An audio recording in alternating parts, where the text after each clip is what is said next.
Howdy, howdy, legends. Zephyr, professional Apex Legends caster and analyst here, with our latest guide for Apex Legends Season 15.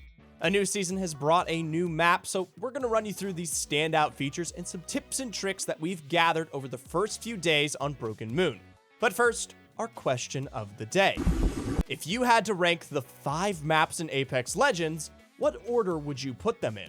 Mine, personally, would be World's Edge, Olympus, Broken Moon, Storm Point, and Kings Canyon. Map overview. The latest map to arrive in Apex Legends, Broken Moon, is set on, well, you guessed it, a moon. For you lore aficionados, the moon orbits Boreas, the home planet of Seer. As you'd expect, the latest legend Catalyst is all tied up with the planet, having helped rebuild it. The map itself is smaller than Storm Point and just a touch bigger than World's Edge. This means that the action on the map is faster paced than Storm Point. Buildings are a lot more in style of World's Edge than Storm Point, and this means you can hold positions a lot easier. Storm Point buildings were basically impossible to hold, with lots of ledges and balconies, meaning you were almost always angled out. For you Valkyrie mains, your ultimate skyward dive can clear pretty much all the cliffs on the map, meaning that you are free to rotate around or over chokes a lot easier than on Storm Point. The POIs on this map are also ginormous. One of the biggest differences about this map to almost all the others is that these POIs have been designed to be split and support multiple teams. Some of the larger ones, like Terraformer, have enough loot to support up to 4 teams. There are 16 named POIs on this map. What this means in principle is that your old strategies of contesting teams on other maps probably needs to be rethought. This is with ranked in mind though, not pubs. One of the reasons contesting a team off drop on World's Edge is not ideal is because of the added RNG. If you drop and you don't find a weapon in the first couple of bins, you're probably dead. POIs like Staging, Landslide, Harvester, Lava Siphon, you don't have enough loot for 2 teams and a fight. That means once you've won the contest, you're pretty poor on loot and heals. This leaves you vulnerable to third parties or being caught out on the rotate to find more loot. Yet, on Broken Moon, you can completely counter this. Because some of the POIs are bigger, you can land significantly further away from the other team or teams, and this gives you time to actually loot up, gather weapons, and heals. Then you can take the fight to your opponent, instead of, landing on a loot bin and 50-50. It also means that once you're done fighting and have defeated the enemies, there should be other sections of the POI left to loot, meaning you can then defend a third party or carry on your game with 3 KP in your back pocket. Then, to rotate or look for your next fight, why not take one of the new zipline rails? Looking for a leg up in Apex? ProGuides has everything you need to supercharge your gameplay to the next level. From detailed in-game knowledge and guides to specialist coaches, whatever your gameplay needs, we've got you covered. Why not sit down with an Apex Predator and get their direct feedback on your gameplay? Perhaps ask them for their tips and tricks on how to reach the next rank in Apex. Check out the link in the description and let's go. Zip Rails. Zip Rails are the new and unique movement mechanic for the Broken Moon map. Like gravity cannons and tridents, each map always has some sort of unique way to get around. So, how do they work? Essentially, like any old Apex zipline in principle, you can do the exact same things on them that you can't do on any other zipline in Apex. That means you can shoot, but with an aim penalty, you can't heal, you can get off or on at any time, and you can change direction mid-travel.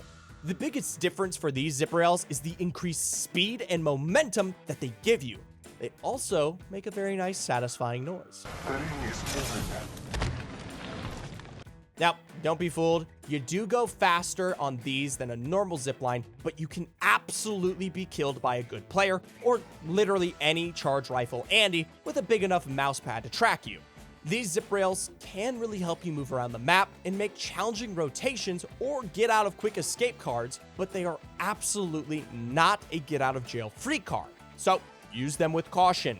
You can connect to the zip rails at any point, but they're often out of reach without a Valk or Horizon style ability. So for most legends, you can only get on at certain points along the rail. Because there are certain points where the rails end or are popular for entry and exit, beware of teams camping these spaces or gatekeeping them. The last thing you want is to dive straight into an enemy team. You can exit the zipline at any point, so if you're suspicious about a certain spot, just exit a bit earlier to be extra careful. The best use of these zip lines is absolutely to speed up your rotates, especially if zone is closing in and you need to catch up. This both makes legends like Valkyrie less crucial, but it also means that you can save the Valkyrie for getting out of a tight spot or making some sort of more tricky reposition, like taking a height or getting over a team's head if they are gatekeeping you, rather than of course running from zone. Now, let's talk about a couple of spots on the map in more detail. It's early days, but some things are already jumping out about some of the new POIs. Promenades. Okay, every map in Apex has certain spots that just become absolute death traps, be it Market, Fragment, Hammond Labs, or Cascade Falls. Some places are just third-party central, with a pretty likely occurrence of a fourth or fifth party on top of that. Broken Moon has only been out a few days, but the cursed spot on the map has already started to emerge. Promenade seems to be the death trap on Broken Moon, and I've actually seen 7th parties at this POI. Make sure you approach this place with caution. Ideally, if you're in a ranked game, if you want to make later circles, just don't fight here at all, but that isn't always possible. So the key is trying to make sure you have an easy exit. The style of Promenade is pretty large corridor style area. What this means is you can be easily sandwiched and aggroed by 2 teams at the same time, and those teams will have pretty much 0 lines of sight on each other, and therefore 0 chance of interacting, meaning all the focus is on you, the sandwiched team. Then when you die, the team that kills you will move forwards towards your loot and probably ends up in a sandwich themselves. This is how Promenades become such a death trap for teams on Broken Moon. So, of course, don't fall for the trap. If you want to or have to, take a fight here, stay on the edges, and be ready to leave when a third shows up. If you find yourself caught between 2 teams, you have to push through and try to take a 3v3 against one of the 2 as fast as possible. Getting pinned and pinched is never going to end well. Further, because you know this area is a bit of a hotspot for fighting, you have to get any engagements finished as quickly as possible.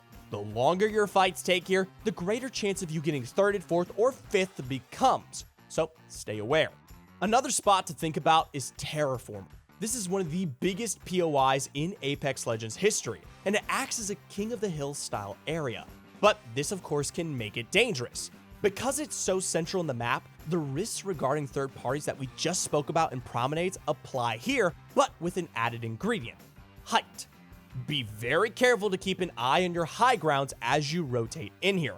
Taking a fight against a team that has major height advantage on you is always difficult in Apex, but the verticality at Terraformer makes it even more important. My personal recommendation would be to try and get on a level height with or above another team if you can before you start an engagement. If you're the lower down team, you are at both a disadvantage in the fight, but also more likely to be the team that gets pinched if anyone decides to third party. This POI is one which Catalyst's Dark Veil can really help you gain some height on opponents by shielding your rotate. That's our guide for the newest map, Broken Moon. Of course, it's still early days and there are plenty of tips, tricks, and crazy plays that are yet to be discovered. If you unlock any secrets, be sure to let us know down in the comments. Until next time, Legends,